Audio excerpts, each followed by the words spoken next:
ಗೋಧಿ ಹಿಟ್ಟನ್ನು ಉಪಯೋಗಿಸಿ ತುಂಬಾ ರುಚಿಯಾಗಿ ಒಂದು ರೊಟ್ಟಿ ರೆಸಿಪಿ ನೋಡ್ಕೊಳ್ಳೋಣ. ತುಂಬಾ ಈಸಿಯಾಗಿ ಮಾಡ್ಬೋದು. ಇನ್ಸ್ಟೆಂಟ್ ಆಗಿ ಮಾಡಿ ತಿನ್ನಬೇಕಂದ್ರೆ ಈ ಥರ ಮಾಡಿ. ಆದರೆ ಈ ರೆಸಿಪಿ ಅಂತೂ ಒಳ್ಳೆ ಬೆಸ್ಟ್ ರೆಸಿಪಿ. ಬ್ರೇಕ್ಫಾಸ್ಟ್ ಆಗಲಿ, ಲಂಚ್ ಆಗಲಿ ಅಥವಾ ಡಿನ್ನರ್ ಆಗಲಿ ತುಂಬಾ ಚೆನ್ನಾಗಿರುತ್ತೆ. ಸೊ ಲೇಟ್ ಮಾಡ್ದೇ ಗೋಧಿ ರೊಟ್ಟಿನ ಹೇಗೆ ಮಾಡ್ಕೊಳ್ಳೋದು ಅಂತ ನೋಡೋಣ. ಒಂದು ಮಿಕ್ಸಿಂಗ್ ಬೌಲಿಗೆ 2 ಕಪ್ ಆಗುವಷ್ಟು ಗೋಧಿ ಹಿಟ್ಟನ್ನು ಹಾಕ್ಕೊಳ್ತಾ ಇದ್ದೀನಿ. ನಿಮಗೆ ಕ್ವಾಂಟಿಟಿ ಬೇಕಂದರೆ ನೀವು ಜಾಸ್ತಿ ಹಾಕ್ಕೋಬೋದು. ನಾನಿಲ್ಲಿ ಖಾರಕ್ಕೆ 3 ಹಸಿಮೆಣಸಿಕಾಯಿನ ಕಟ್ ಮಾಡಿ ಹಾಕ್ಕೊಳ್ತಾ ಇದ್ದೀನಿ. ಸ್ವಲ್ಪ ಕೊತ್ತಂಬರಿ ಸೊಪ್ಪನ್ನ ಹಾಕ್ಕೊಳ್ತಾ ಇದ್ದೀನಿ. 1 ಗೆಡ್ಡೆ ಈರುಳ್ಳಿನ ಆದಷ್ಟು ಚಿಕ್ಕದಾಗಿ ಕಟ್ ಮಾಡಿ ಹಾಕ್ಕೊಳ್ತಾ ಇದ್ದೀನಿ. ಸ್ವಲ್ಪ ಜೀರಿಗೆನ ಹಾಕ್ಕೊಳ್ತಾ ಇದ್ದೀನಿ. ಒಂದು 5-6 ಎಲೆ ಕರಿಬೇವನ್ನ ಕಟ್ ಮಾಡಿ ಹಾಕ್ಕೊಳ್ತಾ ಇದ್ದೀನಿ. ಖಾರಕ್ಕೆ ಸ್ವಲ್ಪ ಚಿಲ್ಲಿ ಪೌಡರ್ ಹಾಕ್ಕೊತಾ ಇದ್ದೀನಿ. ಬೇಕಂದರೆ ಹಾಕ್ಕೊಳ್ಳಿ, ಇಲ್ಲಾಂದರೆ ನೀವು ಸ್ಕಿಪ್ ಮಾಡ್ಕೋಬೋದು. ಹಸಿಮೆಣಸಿಕಾಯಿನ ಯೂಸ್ ಮಾಡ್ಬೋದು. ಸ್ವಲ್ಪ ಒಂದು ಅರ್ಧ ಕಟ್ ಆಗೋಷ್ಟು ಮೆಂತ್ಯ ಸೊಪ್ಪನ್ನು ಕಟ್ ಮಾಡಿ ಹಾಕ್ಕೊಳ್ತಾ ಇದ್ದೀನಿ. ರುಚಿಗೆ ತಕ್ಕಷ್ಟು ಉಪ್ಪನ್ನು ಹಾಕಿ ಚೆನ್ನಾಗಿ ಮಿಕ್ಸ್ ಮಾಡಿಕೊಂಡು ಇವಾಗ ನೀರನ್ನು ಹಾಕಿ ಸ್ಮೂತಾಗಿ ಕಲಿಸ್ಕೊತಾ ಇದ್ದೀನಿ.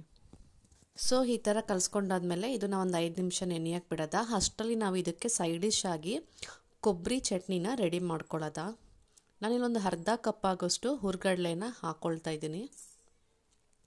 ರುಚಿಗೆ ತಕ್ಕಷ್ಟು ಉಪ್ಪು, ಒಂದು 5-6 ಎಲೆ ಕರಿಬೇವು, ಖಾರಕ್ಕೆ ಒಂದು 3 ಹಸಿಮೆಣಸಿಕಾಯಿನ ಹಾಕ್ಕೊಳ್ತಾ ಇದ್ದೀನಿ. 1 ಗೆಡ್ಡೆನ ಬೆಳ್ಳುಳ್ಳಿನ ಹಾಕ್ಕೊಳ್ತಾ ಇದ್ದೀವಿ. ಮತ್ತು ಕೊಬ್ಬರಿ ಒಂದು ಅರ್ಧ ಇಂಚಾಗೋಷ್ಟು ಕೊಬ್ಬರಿನ ಈ ಥರ ಚಿಕ್ಕದಾಗಿ ಕಟ್ ಮಾಡಿ ಹಾಕ್ಕೊಳ್ತಾ ಇದ್ದೀನಿ. ಸ್ವಲ್ಪ ನೀರನ್ನು ಹಾಕಿ ಸ್ವಲ್ಪ ಕೊತ್ತಂಬರಿ ಸೊಪ್ಪು ಹಾಕ್ಕೊಂಡು ಇದನ್ನು ಚೆನ್ನಾಗಿ ಗ್ರೈಂಡ್ ಮಾಡ್ಕೊಂಡು ಬರೋದ. ನೋಡಿ ಇವಾಗ ರೆಡಿಯಾಗಿದೆ. ಇವಾಗ ಹಿಟ್ಟು ನೆಂದಿದೆ. ಸ್ವಲ್ಪ ಕೈಗೆ ನೀರನ್ನು ತ್ಯಾವ ಮಾಡಿಕೊಂಡು ಹಿಟ್ಟನ್ನು ಎತ್ಕೋಬೇಕಾಗುತ್ತೆ. ನಾನಿಲ್ಲಿ ಮೀಡಿಯಮ್ ಸೈಜ್ ಆಗಿ ಉಂಡೆ ಮಾಡ್ಕೋತಾ ಇದ್ದೀನಿ. ನೀವು ಬೇಕಂದರೆ ಇನ್ನೂ ಚಿಕ್ಕದಾಗೂ ನೀವು ಮಾಡ್ಕೋಬೋದು. ಸೊ ಇವಾಗ ತವೆ ಮೇಲೆ ಹಾಕ್ಕೊಂಡು ಸ್ವಲ್ಪ ನೀರು ಹಾಕ್ಕೊಂಡು ಇದನ್ನು ಫುಲ್ಲು ಸ್ಪ್ರೆಡ್ ಮಾಡ್ಕೋಬೇಕಾಗತ್ತೆ. ನೋಡಿ ಈ ಥರ ತುಂಬಾ ತೆಳು ರೀತಿ ಮಾಡ್ಕೋತಾ ಇದ್ದೀನಿ. ನೀವು ಬೇಕಂದರೆ ಇನ್ನು ದಪ್ಪ ಬೇಕಾದ್ರೆ ನೀವು ಮಾಡ್ಕೋಬೋದು. ಯಾಕಂದರೆ ರೊಟ್ಟಿ ತುಂಬ ದಪ್ಪ ಇದ್ರೂ ಬೇಯಲ್ಲ ಒಳಗಡೆ ಎಲ್ಲ. ಸೊ ಅದಕ್ಕೆ ನಾನು ಮೀಡಿಯಮ್ ರೀತಿ ಮಾಡ್ಕೋತಾ ಇದ್ದೀನಿ. 2 ನಿಮಿಷ ಆದಮೇಲೆ ಎಣ್ಣೆ ಹಾಕ್ಕೊಳ್ತಾ ಇದ್ದೀನಿ. ನೀವು ಬೇಕಂದರೆ ತುಪ್ಪನೂ ಬೇಕಾದ್ರೆ ನೀವು ಉಪಯೋಗಿಸ್ಬೋದು, ಇನ್ನೂ ಚೆನ್ನಾಗಿರುತ್ತೆ. ನೋಡಿ ಇವಾಗ ಈ ಥರ ಬೆಂದಾದ್ಮೇಲೆ ನಾವು 2 ಸೈಡು ಚೆನ್ನಾಗಿ ಬೇಯಿಸ್ಕೋಬೇಕಾಗತ್ತೆ. ಇದು ಬೇಯೋಕ್ಕೆ ಇಲ್ಲಾಂದ್ರೂ ಮ್ಯಾಕ್ಸಿಮಮ್ ಒಂದು 5 ನಿಮಿಷನಾದ್ರು ಬೇಕಾಗುತ್ತೆ. ಒಳಗಡೆ ಎಲ್ಲ ಚೆನ್ನಾಗಿ ಬೇಯಬೇಕು, ಆವಾಗಲೇ ರೊಟ್ಟಿ ಚೆನ್ನಾಗಿರುತ್ತೆ. ಇಲ್ಲಾಂದರೆ ಒಳಗಡೆ ಎಲ್ಲ ಬೆಂದೇ ಇರಲ್ಲ.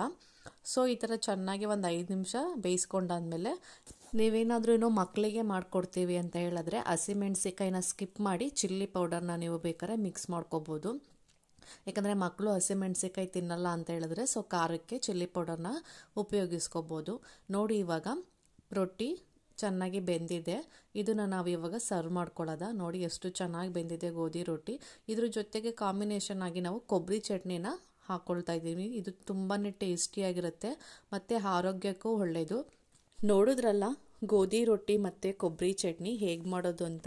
ಈ ರೆಸಿಪಿ ಇಷ್ಟ ಆದರೆ ಒಂದು ಲೈಕ್ ಮಾಡಿ ಮತ್ತು ಹೇಗಿದೆ ಅಂತ ಕಮೆಂಟ್ ಮೂಲಕ ತಿಳಿಸಿ. ಈ ವಿಡಿಯೋ ಇಷ್ಟ ಆದರೆ ನಿಮ್ಮ ಫ್ಯಾಮಿಲಿಗೂ ಈ ವಿಡಿಯೋನ ಹೆಚ್ಚೆಚ್ಚು ಶೇರ್ ಮಾಡಿ. ಮತ್ತು ಹೊಸದಾಗಿ ನಮ್ಮ ಚಾನಲ್ನ ನೋಡ್ತಾ ಇದ್ದರೆ ಪ್ಲೀಸ್ ಸಬ್ಸ್ಕ್ರೈಬ್ ಮಾಡ್ಕೊಳ್ಳಿ ಮತ್ತು ಪಕ್ಕದಲ್ಲಿರುವ ಬೆಲ್ ಐಕನ್ನ ಕ್ಲಿಕ್ ಮಾಡಿ. Thank you for watching my videos.